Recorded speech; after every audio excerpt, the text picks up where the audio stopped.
గతంలో కూడా మనం మాట్లాడుకున్నాం వివేకం సినిమా గురించి. చాలా వరకు దానికి ఆపే ప్రయత్నాలు చేస్తున్నారు. చాలా ఇబ్బందులు ఎదురవుతున్నాయి. ఈరోజు హైకోర్టుకు దాని మీద సీరియస్ అవ్వడం జరిగింది. అసలు ఏ కారణం చేత ఎందుకు సార్ దాని గురించి తదుపరిగా ఏం తెలుసుకుంటున్నాం దాని గురించి? వివేకం సినిమా మీద కోర్టులో జడ శ్రవణ్ కుమార్ కేసు వేశాడని మనం ఆల్రెడీ చెప్పుకున్నాం. ఇది వచ్చి అతను ఎవరి తరపున వేశారంటే దస్తగిరి తరపున వేశారు. దస్తగిరి సిబిఐకి ఇచ్చిన వాంగ్మూలం, పులివెందల కోర్టులో ఇచ్చిన వాంగ్మూలం, ఈ రెండు వాంగ్మూలాలను బేస్ చేసుకొని ఆ సినిమా తీసామని ఆ సినిమా నిర్వాహకులు చెప్పారు.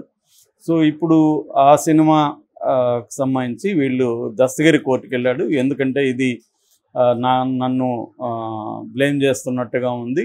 సో ఇది నేనే చంపుతున్నట్టుగా కూడా పెట్టారు. నేను చంపుతున్నట్టుగా ఉండకూడదు. పోస్టుల్లో కూడా జగన్, అవినాష్ రెడ్డి వీళ్ళ చేతుల్లో గొడ్డలు ఉండాలి, వాళ్ళు చంపుతున్నట్టు చూపించాలి అనేది అతను ఏదో ఆర్గ్యూ చేస్తున్నాడు. మొత్తానికి అతను కోర్టుకు వెళ్ళారు. ఈ సినిమా సెన్సార్ సర్టిఫికేట్ లేకుండానే వీళ్ళు రిలీజ్ చేసేసారు, బ్రాడ్కాస్ట్ చేశారు. యూట్యూబ్లోను కొన్ని ఓటీటీ ప్లాట్ఫామ్స్లో వెళ్ళిపోయింది. సో దీన్ని ఆపండి అని గవర్నమెంట్ కోర్టుకి వెళ్ళారు. కోర్టు నిన్న చాలా సీరియస్ కామెంట్స్ చేసింది. ఇది సెన్సార్ సర్టిఫికేట్ లేకుండా మీరు ఎలా రిలీజ్ చేస్తారు? ఆల్రెడీ ఎన్నికల కమిషన్ వద్దని చెప్తే కూడా మీరు ఎలా రిలీజ్ చేస్తారు అని చెప్పింది. దాంతోపాటు రేపటికి ఇది విచారణ వాయిదా వేశారు. ఈ లోపల సెంట్రల్ గవర్నమెంట్కి వీసీ వివరణ కోసం వాళ్ళ వివరణ తీసుకోమని కూడా కోర్టు ఆదేశించింది. సో ఇది నిన్న జరిగింది. ఈ సందర్భంగా జడ శ్రవణ్ కుమార్ ఆయన గతంలో మ్యాజిస్ట్రేట్గా పనిచేశారు, అడ్వకేటు. సో మొన్నటి వరకు అతను తెలుగుదేశం స్పోక్స్ పర్సన్, దిగ్గజ విశ్లేషకుల్లాగా ప్రతి టాపిక్ మీద తెలుగుదేశం ఛానల్స్లో ఆయన కనబడేవాడు. సడన్గా ఆయన గత కొంతకాలం నుంచి తెలుగుదేశానికి యాంటీగా మారిపోయి లోకేష్ను, చంద్రబాబుని పర్సనల్గా తిడుతూ మీటింగ్స్ పెడుతూ చేస్తున్నాడు. ఇది అందరికీ షాక్ అయ్యారు. ఇదేంది ఇది, ఈయనకి వాళ్ళకి ఏం చెడిందని.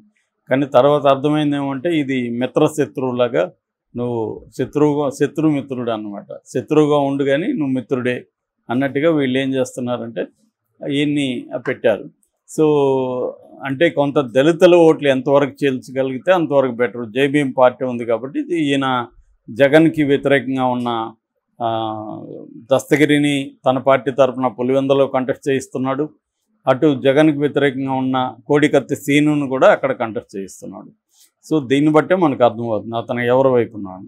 అట్లాగే లోకేష్కి పోటీగా అక్కడ కూడా జడ శ్రవణ్ కుమారే కంటెస్ట్ చేస్తున్నాడు. దానికి కూడా కారణం ఏంటంటే వైసీపీకి పడే ఈ దళితుల ఓట్లను కొంతవరకు చేల్చగలిగితే లోకేష్ కలిపోతున్నాడు. ఇట్లాగా ఆయన తెలుగుదేశం తరఫున పనిచేస్తున్నాడు అనేది క్లియర్. సరే, ఇది అందరూ చేసే పని. అన్ని పార్టీలు కూడా తమకు వ్యతిరేకంగా ఉండమని చేస్తారు. బీజేపీ కూడా ఇప్పుడు ఓవైసీ ఇదే పని చేస్తున్నాడుగా. ఎవరి స్టేట్లో ఓవైసీ ఏం చేస్తున్నాడంటే ముస్లింల ఓట్లు కాంగ్రెస్కి పడకుండా తను చీల్స్తున్నాడు. దానివల్ల ఎలాగో అవి బీజేపీకి పడవు, కాంగ్రెస్కి పడకపోతే ఆ మేరకు కాంగ్రెస్కి నష్టం జరుగుతుంది కాబట్టి ఆ మేరకు బీజేపీకి లాభం జరుగుతుంది. సో ఇదే పని ఓవైసీ అన్ని స్టేట్లో చేస్తున్నాడు. పేరుకి ఆయన ముస్లిం నాయకుడు కానీ ఆయన నిజానికి ముస్లిం సమాజానికి వ్యతిరేకంగా పనిచేస్తున్నాడు అనే విమర్శలు ఆయన మీద బలంగా ఉన్నాయి. సో ఏదేమైనా ఆయన బీజేపీ బి టీము, బీజేపీతో గట్టిగా పోరాడుతున్నట్టే మాట్లాడుతుంటాడు, చాలా రెచ్చగొట్టే స్పీచ్లు ఇస్తుంటాడు. కానీ ఆచరణలో ఆయన చేసే పని బీజేపీకి ఉపయోగపడ్డాను. అలాగా జడ శ్రవణ్ కుమార్ కూడా చేస్తున్నాడు. మరి ఇప్పుడు వివేకం మీద ఎందుకు చేశారు అని చాలామందికి డౌట్లు వస్తాయి. నిజానికి వివేకం ఆల్రెడీ యూట్యూబ్లో తీసేయమని చెప్తే తీసేశారు యూట్యూబ్లో. ఇప్పుడు ఎందుకు వీళ్ళు తీసేసిన దాన్ని తీసేయమని మళ్ళీ ఎందుకు పెడుతున్నారంటే అది ప్రచారం కోసమే. వివేకం సినిమాని పాపులారిటీ అవుతుంది. ఇప్పుడు కోర్టులో చెప్తే మనం మాట్లాడుకుంటున్నాం, అలాగే అన్ని ఛానల్లో అన్నిట్లో వచ్చింది. ప్రచారం వస్తే ఏమవుతుందంటే వీళ్ళు ప్రైవేట్ సర్క్యులేషన్ చేసుకుంటున్నారు. టెలిగ్రామ్స్లో వెళ్ళిపోతున్నాయి, తర్వాత వాట్సాప్ గ్రూపుల్లో పెట్టేశారు, ఫేస్బుక్లో పెడుతున్నారు. అన్ని ప్లాట్ఫామ్స్లో ప్రైవేట్గా దీని సర్క్యులేషన్ విపరీతంగా పెరిగింది. అంటే ఇదేంటంటే నేను చాలాసార్లు చెప్పాను, వివేకానంద రెడ్డి హత్య ఎవరు చేశారనేది పక్కన పెడితే, ఎందుకంటే ఎవరు చేశారని తేల్చడం అనేది మామూలుగా లా అండ్ ఆర్డర్ పోలీసులకే 2 రోజుల పని. ఇవాళ ఉన్న టెక్నాలజీకి చేయడం. రెండోది టెక్నాలజీ కూడా అవసరం లేదు, వాళ్ళు పురాతన పద్ధతులు తెలుసు వాళ్ళకి. అనుమానితులు ఎవరున్నారో వాళ్ళని 4 పీకితే వాళ్ళు చెప్పేస్తారు. అలాగే వీళ్ళు ఆల్రెడీ తీసుకెళ్ళి కొట్టారు ఎవరిని దీంట్లో ఇన్వాల్వ్ అయిన ఎర్రగంగిరెడ్డిని కొట్టారు, తర్వాత దాంట్లో ఇన్వాల్వ్ అయిన అందరినీ కొట్టారు. సునీల్ యాదవ్ సెకండ్, మూడోది వచ్చి ఉమాశంకర్ రెడ్డి, తర్వాత 4 దస్తగిరి, 5 దేవిరెడ్డి శివశంకర్ రెడ్డి, 6 గజ్జల ఉదయ్ కుమార్ రెడ్డి, 7 భాస్కర్ రెడ్డి, 8 అవినాష్ రెడ్డి. ఈ 8 మందిలో ఒక భాస్కర్ రెడ్డిని, అవినాష్ రెడ్డిని, గజ్జల ఉదయ్ కుమార్ రెడ్డిని తప్ప మిగతా వాళ్ళందరినీ కొట్టారు. ఫస్ట్లో తెలుగుదేశం గవర్నమెంట్లోనే జరిగింది, 2019 మార్చి 15న జరిగింది. సో అప్పుడే తీసుకెళ్ళి కొట్టారు. అప్పుడే పోలీసులకు తెలుసు ఎవరు చంపారని, కానీ వాళ్ళు బయట పెట్టదలుచుకోలేదు. అట్లాగే తర్వాత జగన్ గవర్నమెంట్ వచ్చింది. జగన్ గవర్నమెంట్లో మళ్ళీ సిట్ వేశారు. సిట్ వాళ్ళు మళ్ళీ తీసుకెళ్ళి ఇంకో 2 రౌండ్లు కొట్టారు. సో వాళ్ళకి తెలిసి ఎవరు చంపారని. తర్వాత సిబిఐ వచ్చింది. CBI Ram Singh IO investigating officer, ఆయన తీసుకెళ్ళి వీళ్ళందరినీ మించినట్టుగా కొట్టాడు. 1 మంత్ అలా టార్చర్ చేశాడు. చివరికి సాక్షి అయిన రంగయ్యని కూడా కొట్టి ఆయనకి మతిమరుపు కూడా వచ్చేసింది. సో ఇలాగ అందరినీ కొట్టారు. వీళ్ళందరూ కూడా కోర్టులకు కూడా మమ్మల్ని సిబిఐ రామ్ సింగ్ కొట్టాడని చెప్పుకున్నారు. రామ్ సింగ్ కూడా తెలుసు ఎవరు చంపారని, అందరికీ తెలుసు ఎవరు చంపారని, కానీ ఎవరు కూడా బయట పెట్టదలుచుకోవాలి. ఎవరికి వాళ్ళు తమకి రాజకీయంగా దీన్ని ఉపయోగించుకుందామన్న ప్లాన్లో ఉన్నారు.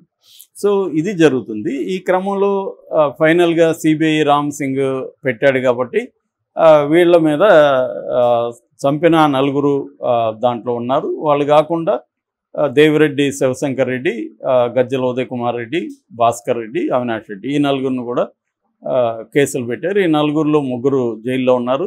ఒక అవినాష్ రెడ్డి మాత్రం బయట ఉన్నాడు.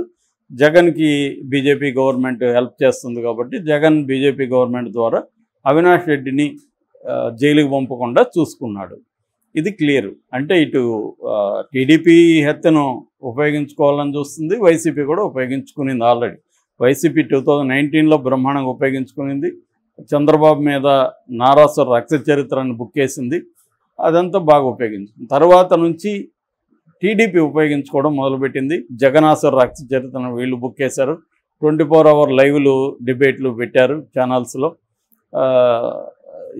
ఎలాగ వీళ్ళే తీర్పులు ఇచ్చేశారు. వీళ్ళు శిక్షలు వేయలేరు కాబట్టి వేయలేదు, కానీ వాళ్ళ దగ్గర శిక్షలు వేసే అవకాశం ఉంటే అది కూడా వేసేసేవాళ్ళు.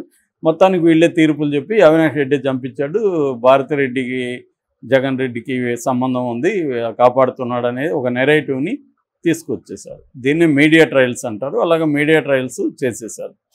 సో ఇప్పుడు మళ్ళీ ఎలక్షన్లో ఉపయోగించుకుందాం అనేది తెలుగుదేశం కూటమి ప్లాన్.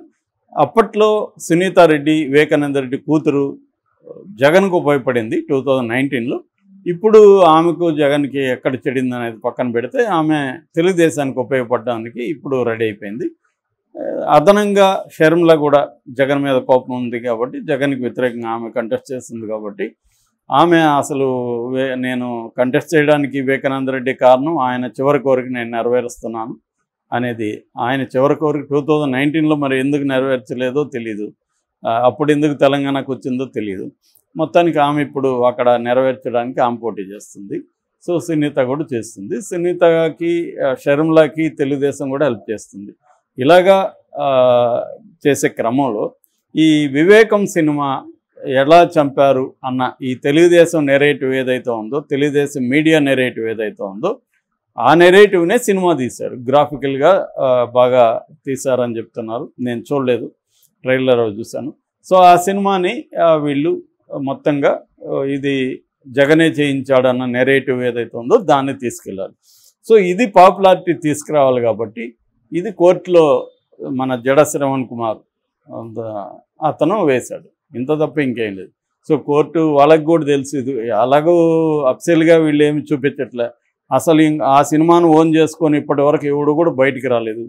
నేను తీసాను ఈ సినిమానని ఎవడన్నా రావాలి కదా, అది రాలేదు. దాన్ని బట్టి అర్థమవుతుంది కదా దీన్ని సీక్రెట్గా జనంలోకి తీసుకెళ్ళి దీన్ని రాష్ట్ర వ్యాప్తంగా ఇష్యూ చేసి జగన్ని డ్యామేజ్ చేయాలనేది స్ట్రాటజీ. నేను ఏ స్ట్రాటజీని తప్పు పట్టట్లే, ఇది స్ట్రాటజీ అని చెప్తున్నా. ఎందుకంటే ఎన్నికల్లో ఇవాళ ఏ స్ట్రాటజీ తప్పు, ఏ స్ట్రాటజీ కరెక్ట్ అనేది ఎవరు కూడా జడ్జి చేయలేని పరిస్థితి. సో అందరూ ఉపయోగపడే అన్ని స్ట్రాటజీలను ఉపయోగించుకుంటారు. మరి ఇదే జగన్ ఉపయోగించుకున్నప్పుడు కరెక్ట్ అయ్యి ఇప్పుడు తప్పు ఎలా అవుతుంది, లేదా ఇప్పుడు కరెక్ట్ అయ్యి అప్పుడు తప్పు ఎలా అవుతుంది? కాబట్టి ఇది ఏంటంటే ఈ హత్య అనేది అదేదో కట్టప్పని బాహుబలిని ఎవరు చంపారన్నట్టుగా, కట్టప్ప ఎందుకు చంపాడు అన్నట్టుగా వివేకానంద రెడ్డిని ఎవరు చంపారు అన్నది మాత్రం ఎప్పటికి బయటికి రాదు. నాకు తెలిసి ఎప్పటికి కూడా బయటికి రాదు, అఫీషియల్ వెర్షన్ రాదు. ఎందుకంటే ఇది కోర్టులో కూడా ఈ కేసు నిలబడే కేసుగా అయితే కనబడలేదు. రాజకీయంగా మాత్రం రెండు పార్టీలకి ఇది ఉపయోగపడుతుంది. ఇప్పుడు తెలుగుదేశం దీన్ని ఉపయోగించుకుంది.